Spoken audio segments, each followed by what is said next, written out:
reaching a juncture where AI is not merely a tool but an inflection point, collapsing boundaries between efficiency and empathy, automation and aspiration.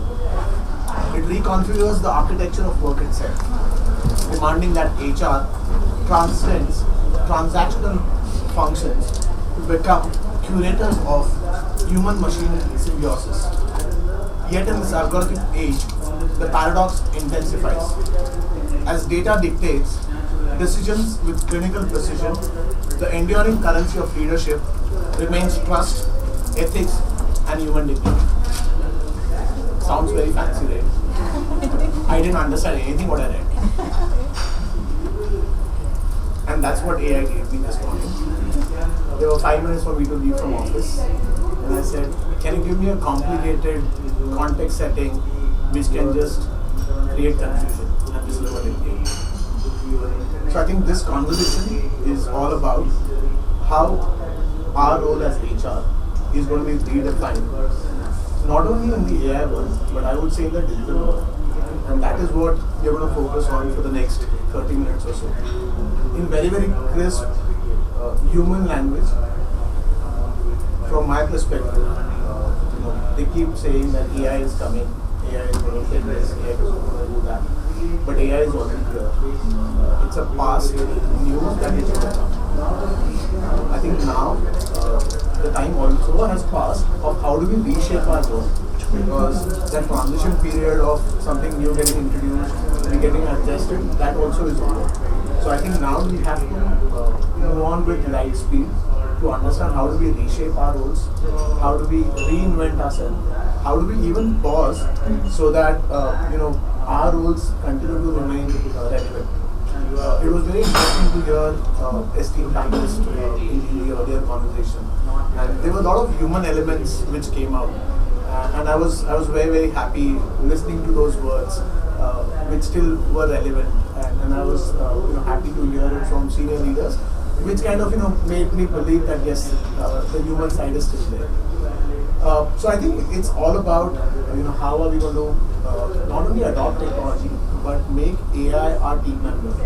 So our chairman in his recent address at Crafted, he said that if you don't make AI your team member, then definitely AI is going to be our boss or probably going to replace you as well.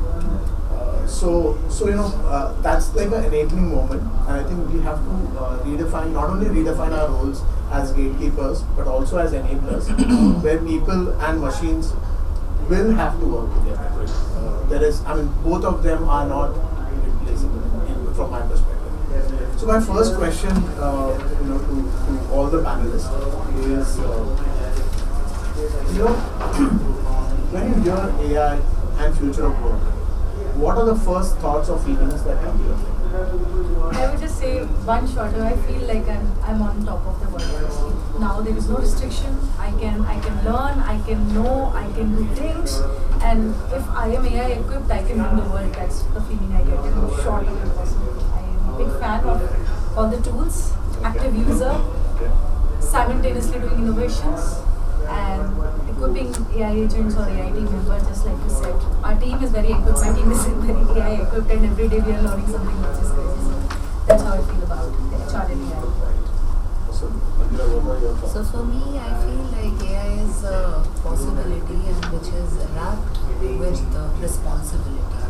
So I feel like AI is electricity, like of early 1900s, which can give you power to everything. But it depends upon us, how we wire it and how it is going to, like in future we will get to know whether it is going to light our workspaces or it is going to burn them out. Right? So this is what I feel. Interesting. I love that electricity and the fire example. Manu, I have seen you closely in your professional space as well as I've heard you multiple times speaking to students or thought leadership sessions, and you are a big AI propagator. So I want to hear from you, what are your thoughts? Yeah. And probably also, what if AI was not there? Yeah, so I'll just answer this question in an analogy of a comic analogy. I thought this is going to be interesting. So think about AI not like a Terminator.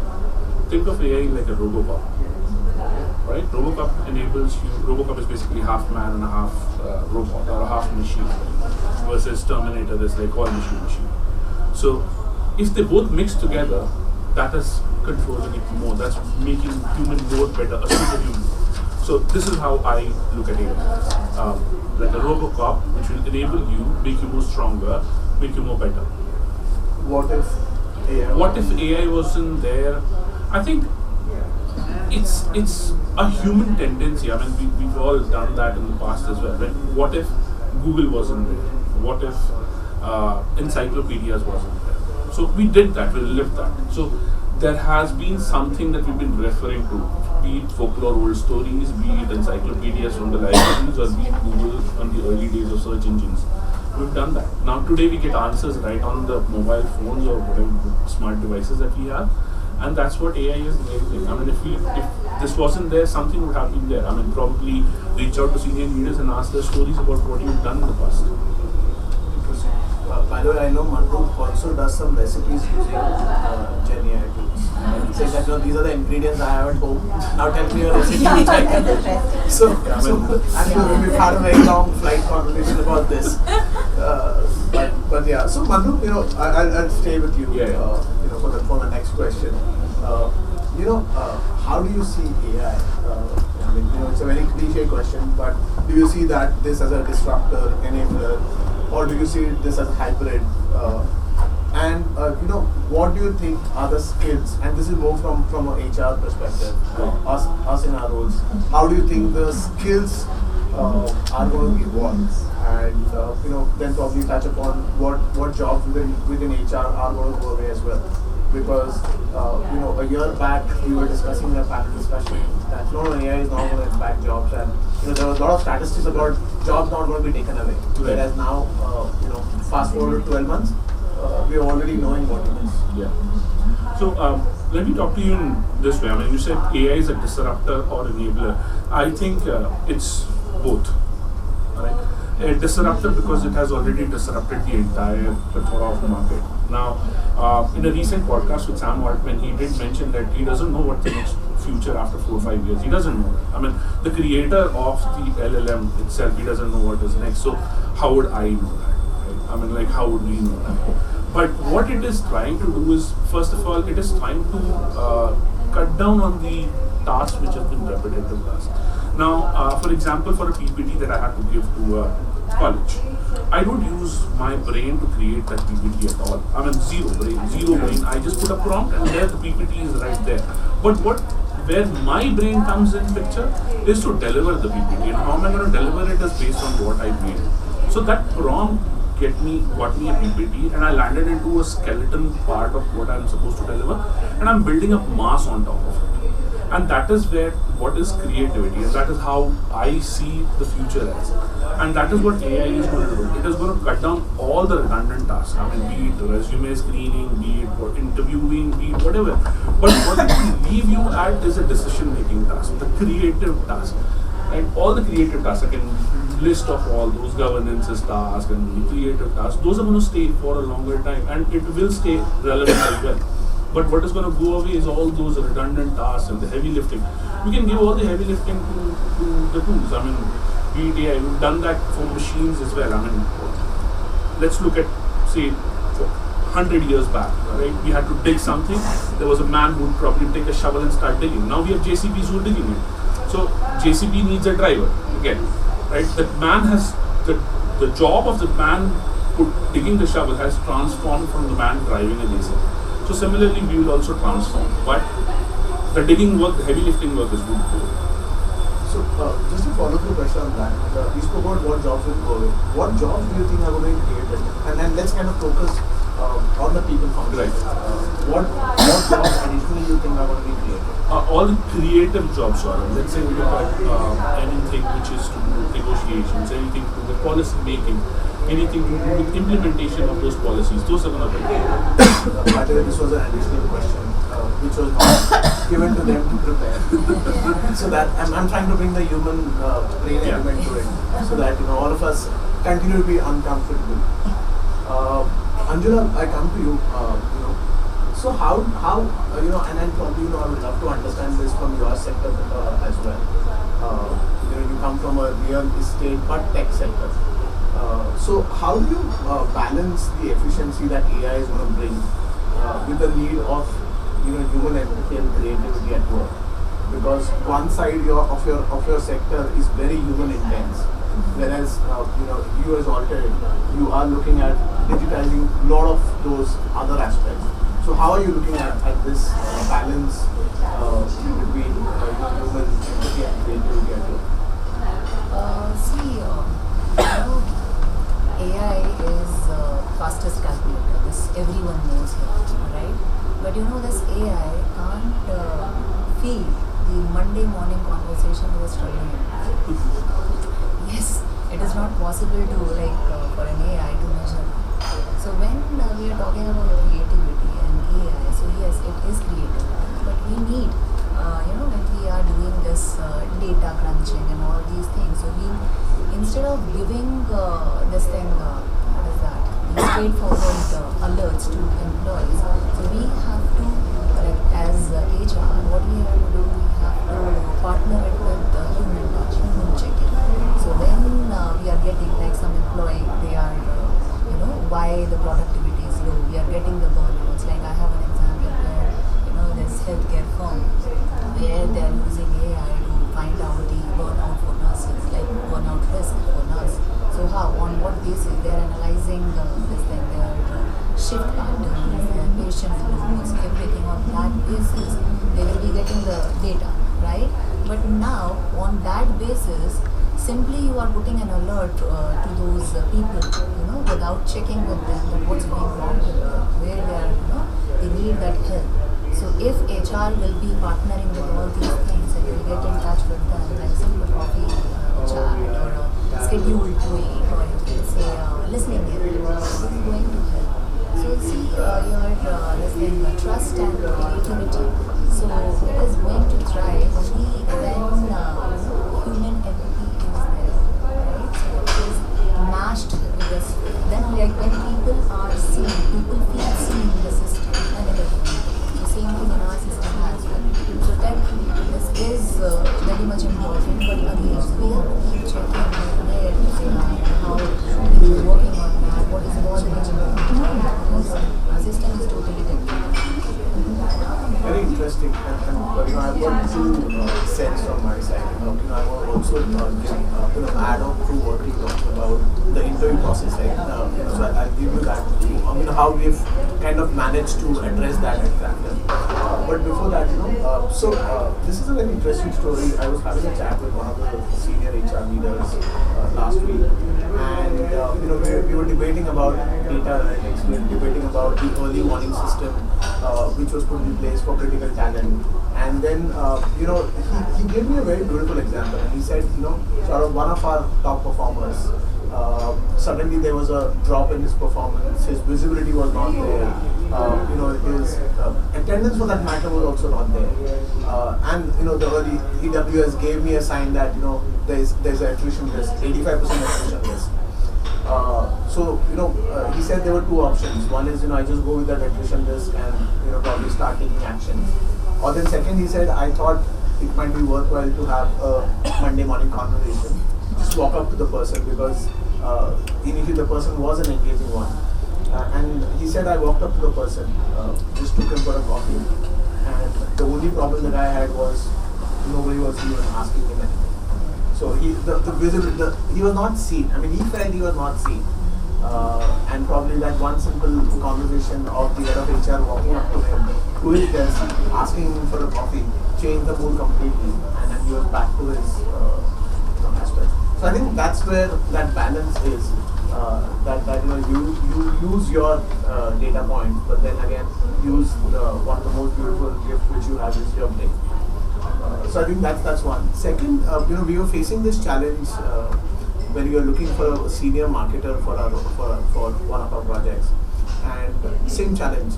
They were beautiful they were amazingly great when it came to video interviews, and when they come on to face-to-face interviews, they were absolutely opposites. And we said, how do we tackle that? So then we actually went a little reverse and we said, okay, this is a problem statement. Use anything you want, but in all the 4 or 5 rounds of conversation we have, it's going to only basis of this approach which you're talking about. So what it helped us understand, and that's where we coined the term as AI intelligence. So we said, let's look at how intelligent people are from an AI perspective. How well do they prepare using the tools, but then are they able to translate that to even conversations over the next 4 or 5 different people, and is there consistency? So that became one of our parameters to evaluate, and interestingly we've closed on that position yesterday. So that's kind of a blend which we said, let's not avoid it, but let's see how it somewhere I goes. feel, most, at least organizations, they want to go back to the traditional way of hiring. Absolutely. So that is what is the norm. Hiring managers come back saying, hey Swapna, I want everyone in person. Fine, I don't mind. I think I'm completely in support of getting people, but I can't do a volume hiring in that case. I can't get you thousands of people in person. But yeah, there are pros and cons. I still stick to AI has its pros and cons, but we can't get away with it. We live with it. And how can we bring back the traditional way of, because I'm from university recruiting. We used to earlier go in person, visit the colleges. That's completely moved out. Okay, thanks to pandemic, we do virtual. Now the placements come back to us saying, why aren't you visiting my college? I'm like, why should I? So we have a program based model. We do hackathon. We've pretty much moved away from the traditional, but then that human touch you're talking about, they said we want leaders to come in person, engage with our students, and talk to them, help them understand how the organizations like to evolve. What are the technologies? Virtual, trust me, the attention span of the students, I may have lakhs of people on the call or the hybrid that we do, but they will not be able to follow what it is unless you go meet them. So what did the HR do? So we came back with multiple engagement platforms saying, okay, let's do it in pockets. Please, let's go visit. We may not be able to do hiring, but then we will do these experiments. Let's look at ourselves, right? As wise students, we are on a 1-hour call. Are we really focused only on that call? Is a question we need to ask ourselves. Those 60 minutes, are we completely only into the call? The kind of preps that we do for the hiring manager before the call. You have to be dressed, you should have eye contact, you must look good, have your background, and I'm like, okay, are we even, is that required? You'd rather go to the college or get them in office and meet them the way you want to. And then, while we are a comparatively smaller organization, we're a product company, we're a gaming company. So for us, getting everybody to office is pretty easier. But then still, we kind of made that as a mandate, said that let's spend, but let's get people into the organization. Okay, so Ankita, that brings me to you, and I've got 3, 4, 5 questions. So let me start with the first one. What do you think as HR we should stop doing now in this era, and what should we start doing? So that's my first question, because the earlier conversation was around trust, and the belief, and we all know that the trust belief is very fragile, and especially when it comes to the employees. So how do you tackle that particular aspect? What are you going to stop doing? What are you going to start doing? I would say stop is very important, because when we were having the morning conversation, the leader has mentioned that we are consultants to business. Come on, we are business. We are a very important business because we are the talent makers. We will save you money.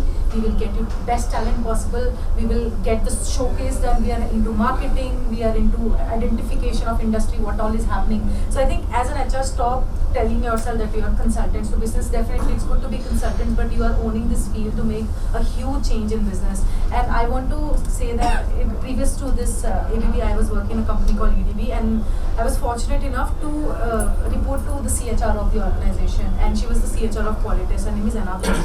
So she is right now being positioned as a CEO. She's gonna move to a new role, which is gonna be a CEO very, very soon. And how did that happen? Because she was very well connected within the industry to understand, hey, this skill set business wants. Do we really need that skill set? She will go identify, she'll understand that, yeah, of course they want 1%, 2%, but this whole thing can be done by one person if they are AI ready. So they started manually having a lot of conversations with business to change the JDs. Like early talent was one of the investments that she wanted to do. So now when I came to ABB, I'm able to see that first, stop thinking yourself as consultants. That's one. Second is, please take a pause. Of course, there's a lot of noise around AI, but do we actually need AI in certain systems? I can say with employer brand, university relations, we would need AI. For JD creation, for shortlisting, we'll definitely need AI. But sometimes some systems are forced to us as HRs by leaders that we need to do this, we need to do that, because there's a lot of gaga in the whole world about it. And end of the day, we are the gatekeepers of our employee experience. Honestly, as you mentioned, it is creating a lot of buzz, but it's not creating impact in a lot of people. Now take an example, if someone is raising HR tickets, they're just getting AI responses. AI is not itself ready, but it's so much marketed because there's a FOMO in the market. As HR leaders, please stand for employees, because some of the systems are forced onto us and it's actually creating or taking away the work that you all have done for many, many years to create that comfortability within employees. And what they start doing is not fear the change, definitely be a part of the change. You are going to see the next generation who is just AI ready, right? Manroop and I discuss every time that I myself use AI for all of the tasks that I usually do. And I always see the window of knowing more and more and like I'll tell you some of the projects that I'm working on, other questions. Yeah. But if I say that I need to learn, I will implement, and I will continue to create, the use case. That is it useful for me, or just I'm thinking, or I just need to be branded internally. So that's what we need to start doing. Start realizing the impact of AI, and please don't fear the change. Take that risk, because a lot of us are scared of risk. What our IS will say, what all this are saying, but it's worth the risk, because you'll be able to learn so much and have new businesses. I will tell you how I hired few interns, opened a new business role under me, and it's really helpful.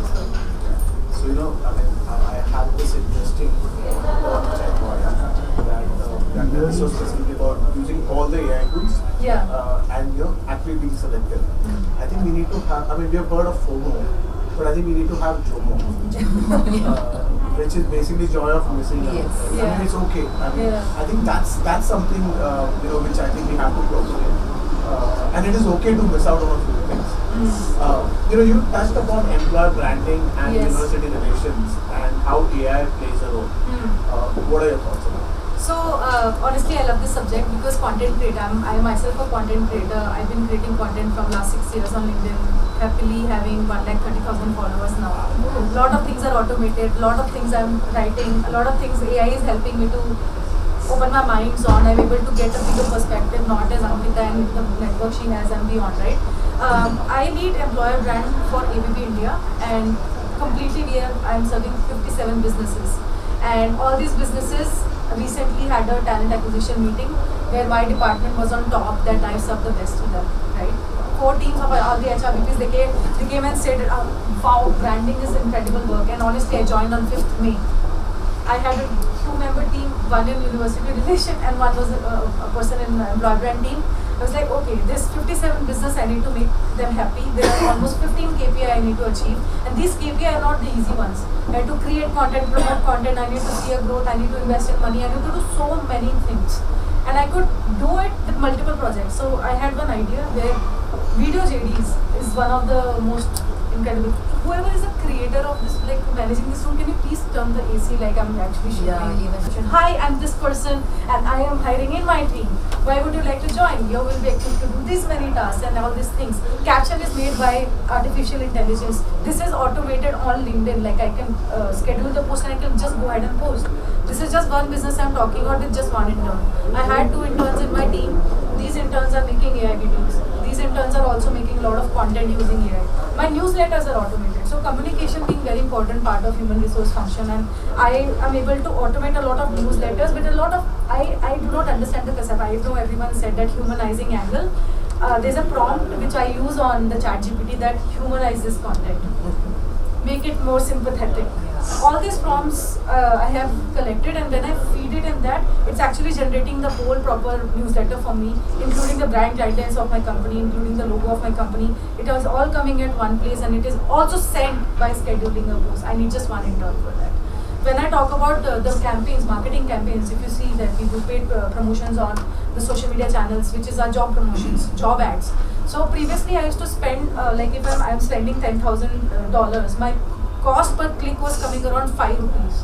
But now because LinkedIn and Instagram and Facebook and Meta has come up with their own AI feature of not hiring a digital marketer, but they are optimizing the campaign for me. So the click cost is coming around 3 rupees, which I am saving 2 rupees because there is artificial intelligence involved. What intervention I am doing, the design is being automated, the content is being automated, it's being there. Now being an employee brand professional, I also have to manage Naukri.com, I have to manage multiple platforms like Harki or all these platforms, right? All these content, 30 days, every time if I put a content, there is going to be analytics which is going to go up. How I'm going to ensure that is how I'm making a content calendar. I made a proper content calendar with my interns for almost 3 platforms for next 45 days. And then schedule all the posts, I'm just sitting there, it's just being posted. It's just directly being posted right away, and that was done just by using AI. Now let's keep on to like external facing I've taken care of with just 2 interns and 2 team members and me. Serving 57 business, them being very happy because they are communicating. I'm releasing monthly newsletters made by AI. I'm using Abby tools. We have an internal AI tool in ABB which is called Abby. But now let's talk about human angle, which I'm very much interested about. Now I have identified there are some businesses who had issues to hire the top talent, who has issues that a lot of people are accepting offers but they are not joining. And I, being talent acquisition professional, our team being talent acquisition was always forced to fill in the position in that particular team. And after a point, you will be surprised because being tier 2 city, we have done the market saturation. We are compromising on talent. We are inflating, like we are bringing talent to that particular city to hire. But that's not a sustainable solution. So what I've done is I've created a report from last 3 years, taken the engagement survey. I have taken the Glassdoor reviews, I've taken the competitor data. So I went to ChatGPT, not ChatGPT, we have Abby tool which is like a protected iOS version for the Copilot. I put my engagement survey, I found some sentiments. Give me top 5 sentiments. Those top 5 sentiments I got. I went to Glassdoor. I put a prompt that give me the top 5, give me all the review sentiments of this particular location from these 2 years. I got that response. Those 5 sentiments are matching these sentiments. Then I went ahead and I did the competitor comparison. So in that particular location, whoever was the competitor, I put on Glassdoor a prompt that give me all the sentiments of these particular companies who are in this location for this many years. They gave me these sentiments. Then I did a proper Glassdoor comparison, ambition box comparison. There was a table, 5 competitors, culture, comp, everything was there, and I did a proper competitor comparison, and I just went to the business. It's not a hiring problem. You are inflating money because you want to hire top talent, but you are giving at least 30% extra cost because the culture is coming at a cost. I did that whole investigation within 45 minutes, and I was in front of business to invest in a lot of human engagement activities because I had the data in one place. And all this data, I didn't have to go internally, hey, please tell me your engagement survey, hey, give me that. No, it's all externally available. And that gave me a report to be on top of business that we will not be hiring talent for you. You are not able to retain that much. Help me improvise this. I will help you with all this. These are the things that you can do along with recommendations. So I became an investigator. Now I feel that power with me, that business was rigid and just complaining talent acquisition that they just need to come, people should come, but you're not able to retain. So that accountability that ChatGPT and all these things are creating for me. When I talk about, it's a lot of projects that I'm leading, and honestly within like 4 months of time I was able to finish all the 15 projects. All the businesses are happy in a certain way, but this comparisons, the data in hand, it's really helping me to not just become like right now what I am. I'm a lead for India, but I'm able to serve as a VP to my manager because I'm able to do investigations. I'm able to bring in cases for her. I'm helping her. So it helps me to grow as well as a leader in this particular organization. Now talk about university relations. We have created the whole form. So another crazy thing I've done when I came in. I created a lot of forms for businesses to give feedback, candidates to give feedback about their experience. Then also the colleges to share their experiences with us.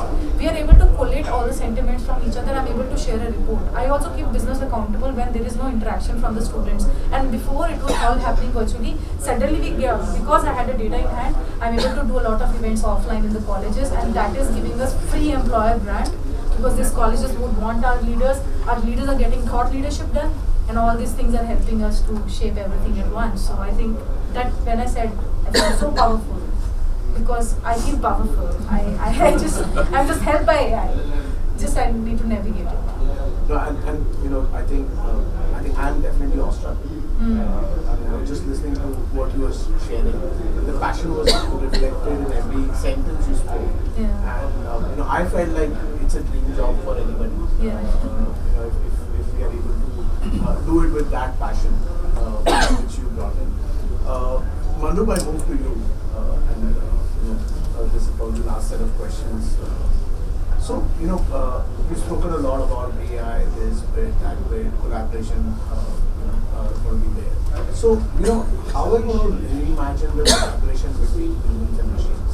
If AI is going to be your team member, and remember, it can become your boss as well. AI is his team member. I mean, I was his teammate, Yeah. and AI was his team member. We worked together in experience. Yeah, we work together in Xperi, and she knows that I use AI from the time of its from the time it became public. Yeah. And I've been using it to crunch data, crunch numbers, give me report, give me ideas, give me Excel formula, and what not. I've done crazy things with AI. I mean, recipes is just one thing, Saurabh, and I'd put one metric along with another metric, and top of that another metric. Okay, tell me a reason. Okay, economics, physics, everything match it together, and give me a khichdi out of it. And that is a brilliant risotto, and that's how I've been surviving in this country for such a long time.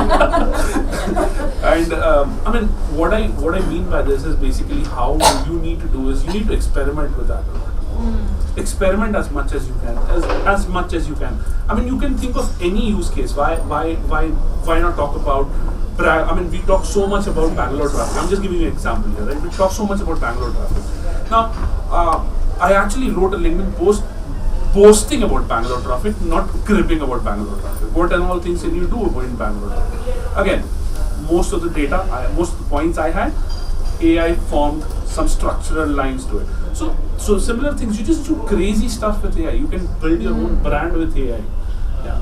You can easily automate your whole LinkedIn. Yeah, exactly. Yeah, you just create one calendar. You- just go to like ChatGPT. You can actually create your post using AI. I mean, automatically for the next so many days and all that. It automatically posts them also. Yeah.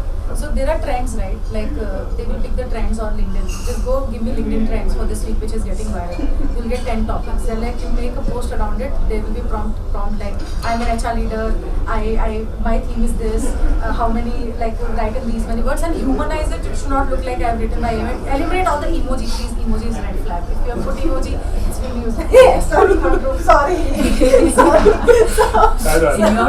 I always use emoji because I love emoji. So remove emojis and all that, and it will create a proper line item with you. And please start showing up your face, attach your face to it for like a month. You're sorted. You will just see analytics going up and up and up. Of course, we say that it's AI talking, but of course, add your own thoughts to it.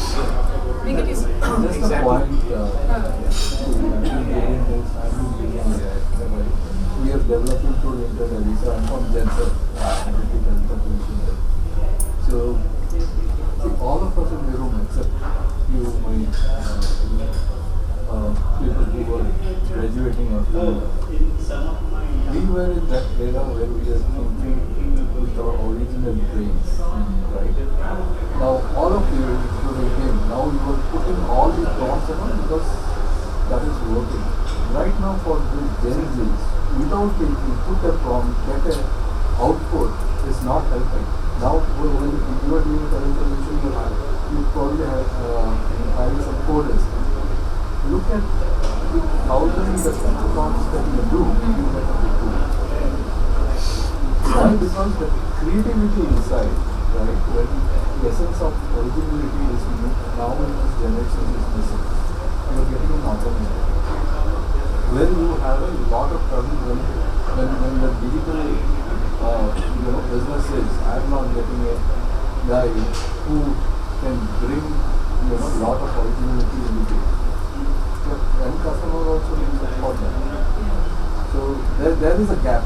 And how do you bridge that gap is a very, very difficult. For all of us it's very easy. We have come from that 20 years, 22, most of us are there, right? We know what we have seen. Right. We have thought through. That point of time, I think he told Google resume, right?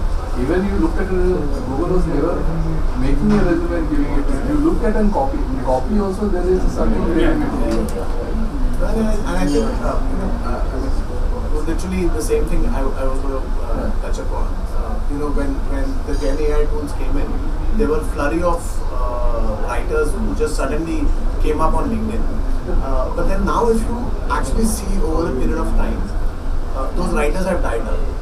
And only the ones, so I think Mandu, and then Ankita, I respect your views on using the tools to create content. But I think what he also said, and what I also have thought is, the originality has to be there in that content. Right. See, we can use, because see, I can create prompts, I can do everything. But then if you're not consistent about your own thought process, right? If Manroop Singh, creates content on LinkedIn, and when I invite him for a panel discussion, he speaks something else, right, then that relatability is not going to be there. So I think it has to be a marriage of both of these, that what you are as a person, what your original thoughts are, and what you create on any of the social media, right? And I think as leaders, this is one of our prime responsibility, that when we speak to the Gen Z, speak to the students, to help them understand this starting difference, that only if you are AI savvy and the human element is missing, then you're not probably going to make the cut. You actually are going to exhaust yourself. And I've seen so many students who actually get exhausted because, so I was speaking to one of my mentee, and she said, I couldn't study well because I've lost touch of studying. Okay. And she was struggling. She had an emotional breakdown. She just couldn't study.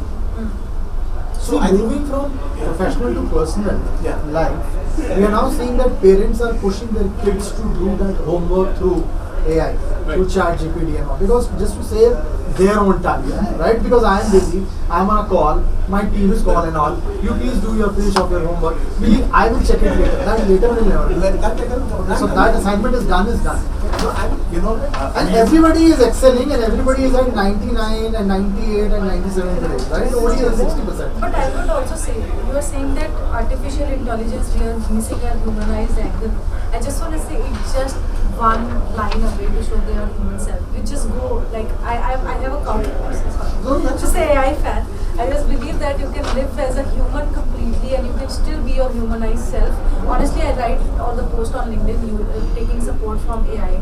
But it's liked by all the humans with 600, 700, 800 likes, because that's my originality. As ChatGPT, if I go and ask about myself, that ChatGPT will know me more than I myself know more, right? I was actually about to answer this question. I would just say, if a business is not getting that creativity in the talent, right, business should have innovation centers in the particular area. People are, like, it's not like the students are at fault that they are not, I'm biased towards students because students are at fault that because that's what they are AI driven. No, they are not given right mentorship to the students, that this is what the business connect is. This placement and the colleges are not able to communicate to students what they want to learn. But I get very incredible students with a lot of original thoughts. Of course, they know AI, but we cannot generalize it that they know AI, that they don't have humanity left. They are creators. They are next level people. Like, I have been visiting, Manroop and I visit, like, monthly I visit the colleges. Every time my intention is to talk to students. I will try to understand, but they are also seeing a disconnect from the industry. And it's our fault, it's not students' fault. If I be connected to them, they'll be able to serve to us. So that's where Innovation Lab comes in place. We wanted to place in a lot of Innovation Lab where we give them problem statement. In ABB, we are giving problem statements to some of the colleges in Coimbatore. We just did a hackathon. We were shocked to, like, select top 3. We were so shivered that if we are doing justice, the talent is out there. It's I think it's unconscious bias also that we are playing right now. It's somewhere, what is happening? There are pros and cons. If you take the easy way out to make, then you are in the problem. That is, of course, a lot of people. Volume of that is more. The rest part, what you are saying, that 3 candidates, what you got at the is just small part. It might be a percentage. But I would say generalizing let's look at. Sorry, I'll just let you when we were growing up, we had to compete with humans. Now these students, they are growing up, they have to compete with humans and machines. So we need to look at that perspective as well. That they need to learn fast, they need to learn quickly, and they need to adopt quickly also. So we can't say that their use of AI is a wrong use of AI. I mean, wrong. probably finding out what the niche is, that is something that they can Use use. in a right manner, Right. but get your Yeah. intelligence. And I also feel a lot of things will be eliminated. Sorry, very important. A lot of these students are going through a lot of technology transformation. It is very draining them a lot on their mental health. Their eating pattern, their sleeping patterns are completely gone. A lot of these students are using, just see the gap of humanity. Now we talk about humanizing humanity. Are not available for the students. They're taking ChatGPT and other modules to take their therapy done. We saw Like we can easily say that, humanize, but are we humanized enough to be there for each other? Of course, they're taking help from AI. It's a gap. It's a gap. So, Ankita, I've got Yeah. a question for you. Yeah. And, I'd love, as a CHR, I would love to have my talent manager like you. But, as a CHR, I also struggle with certain things. Gone are the days when we used to define the resource pyramid, okay, as, entry level, first level, then manager, first level manager, manager of managers, executives. Today, digital transformation, artificial intelligence specifically, has changed the pyramid into different levels of decision making. The first level is deterministic, yes or no. Those kind of this thing is, if somebody and it makes sense for an organization to actually outsource or do all these jobs through AI, ML. Okay, robotics, blockchain, whatever you have it, right? The second level, as Manroop was saying, is some part of it embedded into decision making, policy making, etc. And of course, the last part is a combination. As a recruiter or as a person who's so experienced in university relationships, how do you kind of deal with this subject? That as we are progressing, earlier Moore's law would apply to technology, right? Now Moore's law is out. So how, as artificial intelligence is building up in organizations, what happens to your intakes in terms of university? What is your thought on that? In terms of numbers, volumes, in terms of skills and competencies. Okay? So we have rethought that. We say that we are not hiring for roles, we are hiring for skills. Okay? So what is your message to these youngsters? What are the skills that need to really build up in the next couple of years? And what is it that we CHROs should look at in terms of hiring for organizations? First of all, I'll just add, I'll use the moderator power. So, Anjuna, probably you also, if you could chip in after Ankita, what's the mindset which this, Gen Z, the next generation, younger people? I mean, I know you are a mother to one. So, two Gen Zs. One. So, what's the mindset? So probably Ankita, I'll let you answer first, and then Anjuna can kind of close on the mindset. I believe the navigators are the ones who are the next future makers, the one who navigates rather than just getting a direction from someone. One of the examples I would like to give, there was one project I wanted to do, and that project was getting declines because someone in legal thought that it is not compliant enough. Just giving an example, that would be an alumni program that I wanted to run. There is a lot of DPA involved. There is a lot is happening over there. Okay, I want to run this project because for me, I am seeing my competitors are doing. I cannot take no as an answer. And that behavioral change, I'm going to answer in university way also. How I hired 2 interns and how internship is getting more visibility. So now with that DPA problem, as Ankita, who did not have AI before 4 years ago, would have heard to legal, okay, you're saying no, fine, I'll go back. But now Ankita have all the power of tools. I can read the DPA, what is DPA, why DPA is needed, what all compliance is needed, what India has to follow, why I need to do this, what are the risks that I have. Everything I can get done. So when I got a no, I was really upset that why I got a no, and we as a company should change management. I got all the homework done and I'm negotiating with the lawyer. Why did you say no? It's a yes. These are doing this. We can do this compliance. This is the clause. We are not, we are not creating any problem in this clause. He didn't help. I went to global. I shared all my note points that this is what is India laws saying. We are following the laws when we are doing this project. Maybe go ahead. He was not able to give me go ahead. I got a go ahead from global, where the CEO sits. because I didn't want to say take no as an answer. So that's what, if I want to hire even a university talent, they have all the knowledge, equipped, everything, but they should know the use case of all these things and use it for their particular profession. Being a techie, of course, no originality. I would know that person, how they are as a communicator, how motivated they are, how dedicated and disciplined they are. These are the places I want the church to judge the candidate, and then teach them way forward, how much learning capability they have, how much patience that they have is something that I want to hire in university relations. And of course, this pyramid, I think role profiling and all this is going to be very much determined. So you're hiring for soft skills? Yeah, I want to hire for Not soft for skills tech and the skills anymore. adaptability to the change, adaptability and learnability. I should not have a person who will wait for my direction to make things happen. Everything is in your hand, you can make things happen. That's the only thing I judge when I hire for my team, and I actually recommend businesses to hire. Our businesses have increased their internship intake. Like previously this was not a department which I had, but so I kept it over with me, and then it's growing and growing and growing because a lot of roles, lateral talent roles we are able to fulfill from that. So I'd like to answer that. Sorry, sorry for interrupting you, but I think you're over time. Yeah. So Anjula, closing comments from you. Okay, so see, as far as it is related with Gen Z, so what they have to change the mindset, or they have to unlearn that their degree is not the destiny. They need to have that this thing adaptable in nature. What you also mentioned, and what I genuinely want is that they need to have that perpetual beta mindset, because it should be always in tools and learning. Continuous learning needs to be there. As you were mentioning, what skills after 4-5 years, it's nothing, no skill, everything is going to be outdated. So we need to be on our toes on continuous basis. So this is like from Global Form, it is given that on an average, like average worker, every 4 to 5 years they need to reskill themselves to just stay relevant in that particular industry. So it is much needed, right?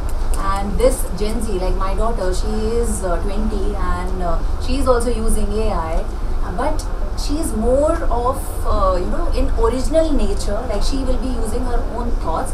She has just built her website and doing things on her own and doing changes, and now started working for her dad's website, this and that. So I feel like when in general we talk about Gen Zs, so not everyone is like that. Exceptions are always there. There are smarter kids, those who are working on their own. Though I tell from my side that why you have to waste time? You just use this thing. No, mama. Where am I? Like when she was in grade 9 and 10, we hired a consultant for her for university admissions and all. And but during COVID time, she went into a depression and things didn't work out. So consultant said that that you have to give time to her. She did Google research on herself, and she came to us and she told that, Papa, Mama, I want to talk to you. You sit and let's discuss. What she told, that I need a therapist. I'm facing all these problems. I need a therapist, and you have to come with me. And my husband, he was not listening to her, and he was like, what nonsense is she talking about? But actually, she was in need of a therapist, and she worked out on herself like anything. Now she's out of everything only because of her putting things that what she is going through, because she is the only one who knows about herself. We don't know as a parent, right? Because we were busy in our lives, he was busy working parents. I was into teaching for good 20 years. Last year I shifted towards this side, so I can understand the mindset of kids, but I wasn't able to understand the mindset of my own child. I was having a set of students, till date I have n number of students, those who will be messaging me like midnight, 1:30, 2:30, discussing about their problems, and my child was not open to me. So this is something like all these things are helping, kids are working, exceptions are there, but yes, that perpetual beta mindset, as I already mentioned, and you have to take the initiative. As you mentioned that you will not be sitting, someone come and they will be involving you in that. No, you have to take the initiative. Like one of my friends joined as a graphic designer, and then side by side she started learning this thing, 2 minutes. So generative AI, and with using AI tools and images. So now within 1 year she has started leading for this AI, this creative lab for the company. So no one asked her, she was not waiting for the permission from somebody to get her involved in that. She started on her own, right? So this is something which Gen Zs they are doing, and but yeah, needed. I love that beta. Yeah. Madhu, you have 5 seconds. Wow. 5 Can you seconds do 10 seconds? Over. Is there anything you want to say? Well, I mean, everything is said by all of us, and it's all about how you experiment. Just why stop yourself? Yeah. Thank you so much, Madhu. I enjoyed listening to all of you. I think from my perspective, there are 3 things. One, I take the clue from you. I think as parents, the problem is with us, where we're not giving time, and we then expect our kids to be off digital devices. So I think as parents, we need to and that's a learning for me, that I need to take out more time, and I probably travel less and be at home. The second one, I think, is as leaders, our responsibility does not end with using AI tools or creating new mechanics within the organization. It also is on the other side, where we go and talk to the students, because we have this beautiful habit of cribbing about what's not working. But then, are we really being responsible to do something about helping the Gen Z to be a part of the next wave? I think that's the second bit. I think third is AI definitely will change the rules of work, but I think it is up to us to protect the soul of work, and that is what we as humans are existent for. Thank you so much.